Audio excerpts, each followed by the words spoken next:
Hey guys, welcome back to episode 2. In this video, I want to show you how I onboard and went through the discovery process with this client who I just landed recently. I'll be talking about email communication, discovery call preparation, sending quotation to the client, and lastly, I will be also talking about what I will do next time to improve the current process. If you haven't watched episode 1 and you would like to know how I get this client, I will leave the video link in the description below.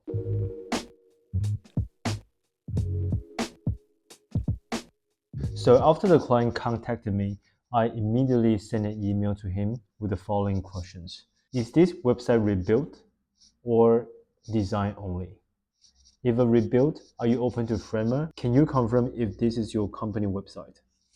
So my goal here was to confirm the scope of work and determine if I'm able to provide service to him. He then told me that he doesn't know anything about website design, but here are what he needs and the examples of website he likes, which is great, but pay attention here. What was happening at this moment was that he didn't answer my question at all. So at this stage, I still wasn't sure what he wanted me to do exactly. Did he only need me to design the website, or he need me to rebuild the whole website? And is he comfortable with Framer?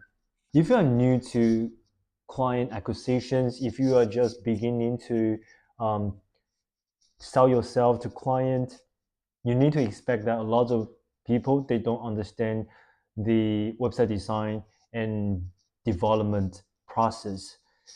It is our job to guide them and not to overwhelm them with tons of technical questions. So to not overwhelm him with technical question, I gave him two service options that I want to provide and what he needs to do for the next step. Also, I gave a link to book a call with me, so it's much easier for the communication process. Some details I want to show you here is that I included a note for each service option specifying the consequence of the option. For example, if you choose design only, you need a developer to build it for you. If you choose to design and build, then here is the information about Framer. Now I could have included information about Framer's subscription fee at this stage, but I didn't because I was kind of afraid that this would discourage him from going with these options. So I wanted to discuss this in a call. And then another detail is that I included next steps for him. So in my opinion, clients are busy and have many decisions to make in a day. So always have next steps to guide your clients so they know what decision exactly they need to make to move forward. Here is his reply, and thank God he is okay with Framer so far, and we managed to line up a call. And then in the next email, I just sent him the budget estimate and told him about the Framer fee in this email. Before the call, I prepared a couple questions and my objective in advance because during the call, I want to focus on the person so I can actually understand his needs and build relationship. And exactly because of this, sometimes I got carried away by conversations and just forgot what information I want to ask in the meeting. So I definitely recommend having a checklist in advance. This will help you stay on track. During the call, I just listened to what he had to say and I asked additional questions I had on the spot. So after the call, I sent my quote to him and this is what I included in the quotation. So just the basic informations from who to who, the date, milestones out here, outlining the descriptions of each milestone and the amount for each milestone. In the second page, I also have scope of work, terms and conditions, and how this quotation can be approved. A couple details I want to point out here are firstly, initial deposit. I stated that work will only start after milestone 1 payment is received. Now, I think this is very important for all the freelancer out there. Having an initial deposit can really protect yourself. So you know that this client is 100% want to work with you, especially for those clients you are working with them for the first time. And trust me, having an initial deposit will really free you a lot of stress.